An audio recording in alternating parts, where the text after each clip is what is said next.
This is Shelf Space. You know that feeling when you're reading a book you just can't put down? The Secret Life of Groceries was exactly that for me, so I was thrilled to sit down with its author, Benjamin Lorr. His immersive journalism pulls back the curtain on the dark side of the food value chain, the evolution of the grocery industry, and we even muse a little bit on where it's all headed. Before we dive in, a big shout out to the partners who make it possible for me to bring Shelf Space to your pod box. Benchmark 60, Rima, Picnic Creative, Fasken Law, TD Business Banking, and Pacific Coast Distribution. Here's my conversation with author Benjamin Lorr. Benjamin, I'm a fan of your book. I read it once, maybe even a little bit, not a full second read, but I did skim it a second time. So I don't know if that's good or bad, but I'm glad that we're actually able to connect and meet for the first time. And I'm going to kick things off with a Shelf Space classic, and that is jumping into the first questions. The question that is, looking to the future, what's the one innovation you would love to see in the grocery store? It's a tough one for me. I mean, the grocery store is so resistant to innovation, I think. I'm waiting for somebody who can bring some of the voyage of discovery to the online sphere. I've not adopted anything except for basic replenishments online. I still go to the physical store a lot, and I think there are big reasons for that. But I'm open to it, and I think someone has to crack the code of how do you make the process of going online and selecting food items something more interactive, something more tantalizing. How are we connecting this to recipes? How are we connecting this to our imagination? What are you teaching me about the product? So there's some skill that I feel like I'm exercising, I can flex on other people about. So that's a place where I'm looking forward to things changing, I think. I mean, death of the physical store is not really a great thing to hope for, but it seems like low-hanging fruit that someone's got to get on. Yeah, that's a good one. And, some would argue that's TikTok, but I don't know about you, but anytime I drift by TikTok, I just get, it's just so overwhelming. And it's just so, I'm incapable of making that argument, I guess, because I haven't been on it enough. I find Instagram Reels, which is probably my generation, that's enough of a concussive force on my brain that I don't need to go the full dose of Instagram. But yeah, maybe there is something there, but how is that tied to direct sales and item purchasing? It's definitely exploratory. Yeah, maybe my friends at Instacart will come up with a great idea. Who knows? Yeah. Well, listen, before we really fully jump into groceries, I want to take a quick step back and just highlight the fact that the book you wrote over 10 years ago now, Hellbent, it was about competitive yoga. The reason why I bring that up is that I am curious to know, did that insider writing project about yoga, how did that inform your approach to writing about the dark side of groceries? Oh, yeah. I mean, well, first, there's a literal breadcrumb trail from book to book. So Hellbent, it was very much an immersive journalism project, and it was ostensibly about competitive yoga, but also really broke the story of Bikram yoga, Bikram Chowdhury, who's the guru behind Bikram yoga, who's the guru behind hot yoga. All forms of hot yoga kind of stem from that. And competitive yoga is probably the most outlandish thing that is an attention grabbing piece of that world. It broke the story of his being a sexual predator. And that came through a lot of really immersive practices where I was pretty deep in that world, both for personal reasons, but also as an eyes open journalist. And I gained a lot of trust from people who would talk about things that hadn't been talked about in that world before.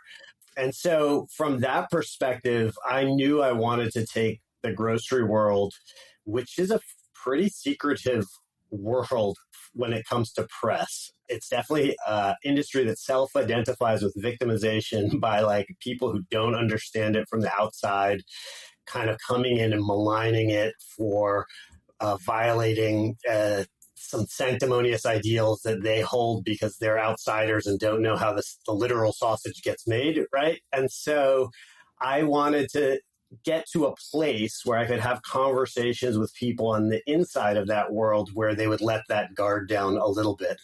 And I think I got there, although a lot of that is not on record in the book, but it really informed the research directions that I took. And then, of course, there's like a very literal path from book to book where I got the ideas to write the grocery book because I was at a Bikram yoga training doing yoga for like 9 hours a day at this retreat to get close to Bikram, the guru, who's hard to get into his inner circle. And, we're kind of marooned at this hotel. You had to cook your own. You could either go to restaurants that were like on site at the hotel, you could cook food in your room, and everyone had little like electric stoves that they were using to do that. Or you had once a week or so, they would drive you to a grocery store. And this was in San Diego. So the grocery store that we went to was a Trader Joe's, and it was my first time in a Trader Joe's. And all of these like yogis who'd been bound up in this like ostensibly cult-like environment burst into the Trader Joe's like kids going to Disney World, and were like gaga. And I had never been to a Trader Joe's before, and they were just running up with their favorite products. You got to try this, you got to try that. And I saw the same identification with the grocery store that I didn't see, a self-identification enthusiasm that I was finding in this cult yoga community. And it's like, wow, this is night and day different from the grocery store I grew up with, which was a definitional chore. It's an obligation. The idea that you would identify or put some of your personal self into the giant grocery store that I grew up with, which is flat linoleum flooring and bare fluorescents and like one step away from like a sub-dungeon basement. It's just mind-blowing. So I was like, okay, I want to figure out this from an identity standpoint. So it was status grocery that was the big switch that went off in your head of like, I got to dive into this. I think so. It sounds like it was the status groceries trigger that really sort of, like flipped that switch for you. Since the book coming out about 4 or 5 years ago, do you see the grocery store evolving in a positive direction when it comes to identity markers, or do you feel like it's changing it less so? It's an interesting question because I don't really put a moral valence on it one way or the other. I think it's wrapped up in a larger trend, right? We've moved away from Veblen kind of goods and like kind of these like conscious signifiers of status and wealth to hidden signifiers of status and wealth. So I think yoga is a good example. It's a signifier because there's a skill around it and there's time and energy that has to go into learning it. And I think a lot of that transferred into food knowledge. And I don't think of it really being a good or bad thing. It's just a new way that humans can flex on each other and kind of assert ourselves and to some extent exert some type of dominance, but also just, going back to like the romantic poets and the self-expression, food is just a great vehicle for that. I think it's, so dodging the question on moral valence, but I guess I will say it's not going anywhere. I don't think we're going back, even with Trump and gold toilets and very explicit displays of wealth. I think the era of that is over. It's certainly over for a large segment of the population who doesn't embrace Trump. It's even like amplified, like the idea, like people going around taking the T's off their Teslas because their vehicle is a form of expression on a like very day-to-day political level. I think that's just like here, and it's here with food in an even more present way. Well said. I get that. You talk about the grocery industry being a dark mile. So I have to ask, what stands out as the darkest part of that mile? Well, if you read the book and then skimmed it again, it gets pretty bleak in there. And I hesitate to bring it all up because I don't think of the book as a downer. And I really believe the dark miracle action in that subtitle is holding a lot of personal weight for me. Like, I think there's something really miraculous about the American grocery system, and it is super American. We exported this to the world. That is making people's lives better, providing very cheap, forms of nutrition and high quality goods. However, to get that, the current system is largely low margin based. It's largely looking at using price at price and quality as a way of competing with people. And that has set up really perfect conditions for a race to the bottom where a lot of companies are kind of jockeying for position by looking over their shoulder at what the grocer next to them or the manufacturer next to them is doing. And that pressure, is 100, in my opinion, 100% consumer driven at checkout. Customers go to their store of choice and then look for the lowest price value that they can get. And that checkout pressure goes to the buyer. That buyer puts pressure on the exporter importer. That puts pressure on the manufacturer. The manufacturer is putting pressure on the raw goods, distributors and brokers who they're buying from, and the brokers are putting pressure on the people who are actually extracting this stuff. And when you or growing this stuff, and when you get to the way, way bottom of the chain, that pressure for a lower price every year, as you know, can come from two places, really.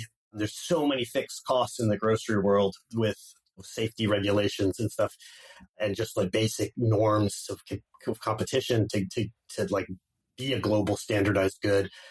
And the two places those come out of are the environment, where you can cheat on price by extracting in a kind of a way where there's a major externality / devastating harm to our world, or you can get a lower price by, shaving it off labor and cutting the price that you're paying to your workers lower and lower. And by the bottom of that chain, especially with an outsourced world, especially where we have trade treaties that don't have enforcement teeth or even enforcement mechanisms in some capacity, you get to places where it is the logical, necessary thing to compete is to find somebody who will get you brokered, bonded, cheap, or abused labor in some form. So you lowered your labor costs in a way that allows you to participate. And I found that was just endemic.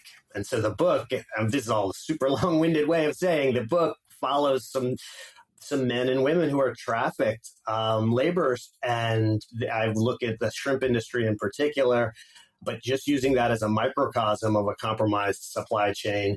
And, I followed people who are bought out of prison, put on boats, forced to work under the threat of death, to watch their friends get shot and kicked off the boat, to watch got beat themselves, lost limbs, the most horrendous working conditions you could find. And then in both that tiny microcosm of the Thai shrimp industry, but in many supply chains that are problematic, that labor is necessary at some point to hit the low price that Western buyers expect.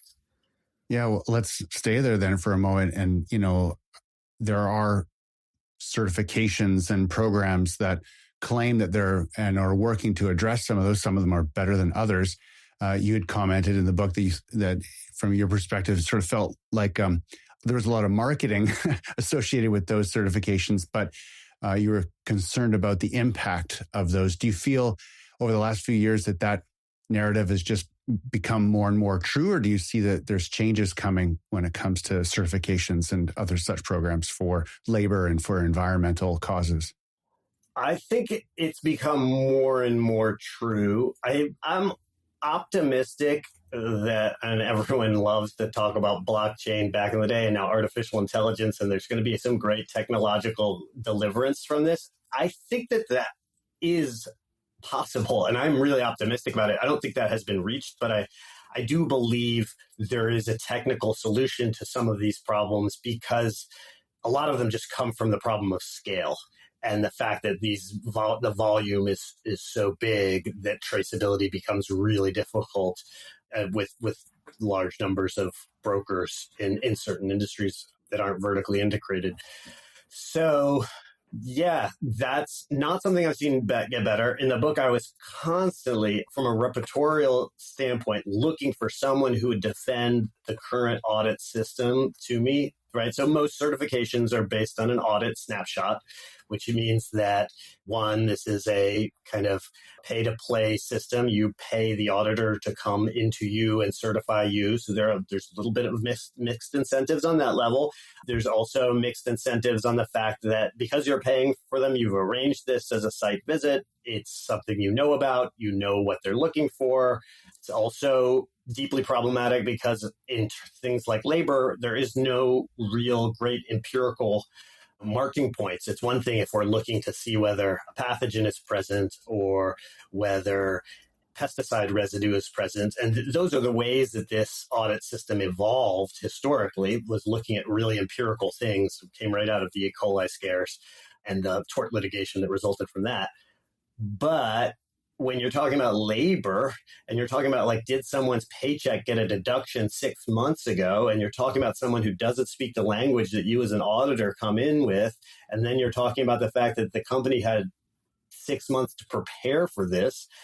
It's just like a system that is, total cover your ass, kind of not designed to do much more than provide plausible deniability to everyone involved, except for the people it's supposed to be protecting. So consumer gets plausible deniability, the manufacturer gets plausible deniability, the store gets plausible deniability, and the worker, nobody cares. Nobody's looking out for them. Yeah, it's certainly there. It's a tricky area. I enjoyed kind of reading that part through the book. I have to ask, maybe it's because, people do expanded editions or they republish. If you were to add a chapter, maybe one day you get to add a chapter, what chapter would you add to The Secret Life of Groceries?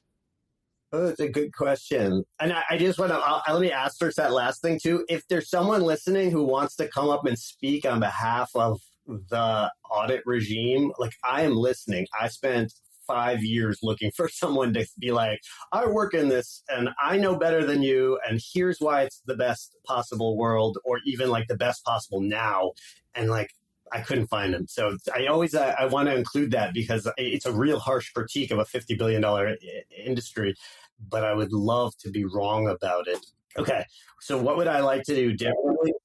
I mean, look, I got very interested in like the big box model. I mean, not the big box model, but like a membership club, Costco, BJ's, pretty late in the game. I obviously encountered it early, but it felt too far away from like the Michael Cullen grocery store that's just like volume based to get lower and lower margins that I had kind of put a bead on and was using Trader Joe's as a disruptor of. But I think that the Costco model has a lot to recommend itself for these exact things where your customers, know what they care about and they care about certain values and your whole interest is in renewing them as members in your club. I think that adds a lot of integrity to quality assurance. And so that became like I wish I had like poked deeper down that world. I mean, Costco's quality assurance people, I did talk to them while writing the book and they were super helpful, but I didn't quite put the dots together when I was writing, like how that model was protective. And then, I don't know. I loved hanging out with the small entrepreneurs who are bringing things to market. And I loved hanging out with Julie, who is the woman I feature in the book with Slausa. But I feel like there's so many good stories in that world. I think you could just do a whole book on these like small entrepreneurs who are going to shelf. And then I guess like big data and logistics, that was always a missing piece, both from the perspective of consumer tracking software that's like kind of doing some behind the scenes dot connecting as to what do our customers value and what do they like and what deals can we give them and how we're following that. And from a logistics standpoint of, okay, like we can now crunch more data than we could ever crunch before, and we can do so with an intelligent seeming partner. How do we get that 1 day delivery down to 1 hour, down to 30 minutes, down to, it's there when you think about it.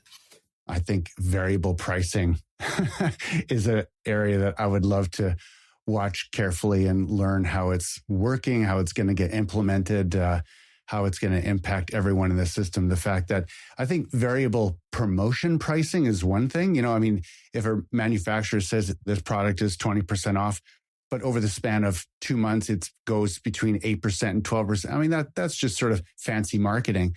But if there's other ways that pricing gets sort of weaponized, I certainly fear that. Maybe it's the inner Luddite in me. But yeah, that would be an area that I would also love to dive into.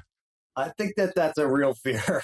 I mean, and it's interesting, really like who's at the FTC, who's going to be looking, like I don't know exactly how Robinson Patman would be impacted by that, but I think like the pricing laws on the books are Depression era, and the tech is like changing by the second. And so, yeah, I think there's just a lot of really interesting questions about how that's going to be applied.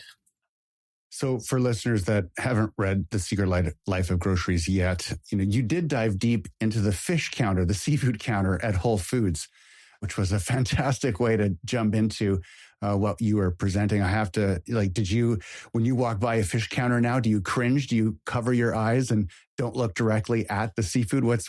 Do you buy fish anymore from the grocery store? Yeah. No, I mean, first, no cringe. I mean, so the book if you haven't read the book, it opens with a explicitly not over the top, but it is still a really gross description of the reality of the Whole Foods fish market, seafood counter that I worked at for research during the book when I was cleaning it at the end of every other month, which was not a regular cleaning schedule that should have been adhered to. One, that particular store has cleaned up and totally renovated that fish counter. Whether that had anything to do with the book, I have no idea. Maybe it was just overdue, but that is physically not it's not the same place. I have also a number of people have reached out to me from the Whole Foods world, and some people are like, yeah, that's exactly what it's like at my store. And some people are like, oh my God, you worked at like some depraved place. But no, the answer is no. My buying habits have changed very little from the book. And I think that was like a take-home lesson that I hope people get, which is these are problems that are baked into the system, and you are not going to, with the education, even as a very informed consumer, are not going to be able to make choices that will absolve you of some of the things that are at the bottom of the supply chain that are rotten. And so that seafood counter is a metaphor for that. And as a consumer, I don't want to be dodging the fact that I think true reform will come through the legal system, policy, unions, or direct like raising of worker voice, not through enlightened purchasing, because of a lot of what we discussed with the audit regime. There's just not an information flow that allows you to know what an informed thing is, and there's a lot of misinformation. So yeah, my buying choices are largely unchanged. Even, Thai shrimp is a perfect example. Like, what would you do with that information? Thailand has reformed its shrimp production more than a lot of the other places that people would run to buy shrimp from. And the labor problems that exist were just displaced from Thailand into those other places. So if you were to read my book, be like, oh my God, these are horrendous practices, and avoid the Thai shrimp industry, which is very understandable, you would be running away from one of the few places where there has been a spotlight on the supply chain and going to places where that spotlight hasn't been applied. You're like not rewarding the very people who are trying, or they're not trying, they've been forced to by market responses, and government policy, and to respond, and going to places where it's still maybe the Wild West. And it's just because as a consumer, there's a lag in information. And not just as a consumer, the buyers at grocery stores suffer from the same lag of information. They often have no clue what they're buying. Yeah. Has there been any feedback about the book that surprised you over the last few years? Well, going into it, I was pretty nervous. I talked to the people I talked to, and it's a massive industry, right? So it's $1 trillion of like people doing things. And it was pure hubris to think that I could have like gotten it all right. And so I was pretty nervous, like, what's the reaction going to be when this hits? And I guess I was surprised this will sound like a humble brag, but I was surprised that like a lot of people really identified with the book inside the industry in various sectors. And I was like bracing for like, you total outsider amateur didn't get this. And instead, a lot of people, to go back to what we were talking about at the way beginning about like the fearful press response, a lot of people were like, oh, this felt like, you put your time in and you got it. And this was the first time I've ever seen XYZ part of this industry discussed openly. Thank you. So that was a surprise in terms of reaction. COVID also just made things different. And so some of the reactions have been just like, hey, come back to trucking and look at us now, or like come back to this sector and see how it's changed.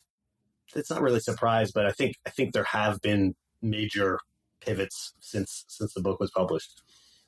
Well, in books like Anthony Bourdain's Confidential Kitchen, is that the right title? So I have read it, but I can't remember the title. Yeah. He was an insider, and then you come into the grocery space as basically an outsider. And I would agree that, after reading, I'm like, yeah, it's, and it's pretty good snapshot of some of these dark places. But like you, I'm not looking for darkness. I'm looking for light. I'm looking for areas that excite me. And I think to your earlier point, the reality is that access to nutritious food, as much whole food as possible, so that, people can thrive. I think for the most part, there's a lot of good wins. I think the area that probably concerns me the most from a big picture perspective is probably food waste. I feel like we're wasting a lot of food at every point in the value chain, and especially in food service and ready-made meals and all types of things. We're binning a lot of food, but there's opportunities to grow and change. And I think your perspective was entertaining and insightful. So yeah, appreciate you, the top secret work you had to go through to pull that off. Great writing. Well, I appreciate it. Thank you so much. It's funny. I'm working on a book on the elder care world, and very much an outsider there. And it's funny to try to apply some of the misses or like think through how to do this all over again in a new industry. But it does feel like very much like going in, not knowing anything is like, there is a part of that that's an asset, because you can be very naive and let people talk to you on their own terms and ask very obvious questions that maybe people take for granted when you do it day in and day out. Yeah, so true. All right, my final question for you, Ben.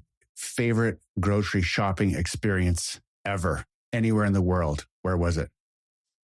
Ever?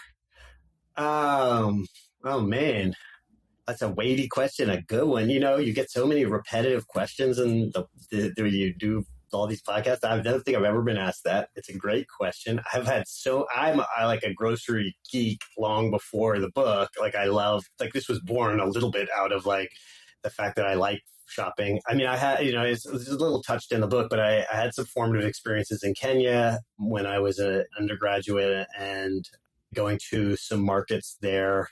And that kind of boundary line between a world where I had been living with no running water, no electricity, really out in a environment that takes a lot of like Western privileges and makes you reminded of them. And then would go to my first grocery store back. It was a mind-blowing experience. And like, I will not ever forget gazing at the 2 liters of soda lining the aisles and just being like reverent for some type of vision of America that I didn't know. Like I was both like, if you'd asked me before, I was a bit like repulsed by it, but then I was like, oh man, I owe so many childhood good memories to this overabundance. And I just saw it with those eyes of like, this is like a very powerful thing. That's wild. Yeah, I've been to Kenya 4 times for work projects, and some of the food buying spaces were pretty sketchy. Some were interesting, some were very agriculturally-ish, and some were just like, I got to get out of here. But yeah, thanks for the time, Ben. Appreciate it. And you just alluded to your next project, so we'll keep an eye out for that. And Are you going to wear a fedora and like dark rim glasses and walk around with a cane? That's where this next book is going? That's right. I'll do old like me and secretly infiltrate. Actually, a friend of mine suggested that, but no, I'm not. I think I'll find some trusted geezer allies to get me into that world, which is always fun. Like, I love a good intergenerational friendship and have some good friends that I think will be my guides to that world. I love it. Thanks for the time, Ben. It's a total pleasure. Thank you. Thanks for listening to this episode of Shelf Space. If you like what you hear, I would be eternally grateful for a 5-star rating and a quick share on social. Your support means the world to me and our partners, TD, Fasken, Rima, Pacific Coast Distribution, Picnic Creative, and Benchmark 60. For bonus content and resources from our sponsors, go to shelfspacepodcast.com. I'm Corbin Hebert. I'm glad we're on this rocket ship together. I'll see you in the future.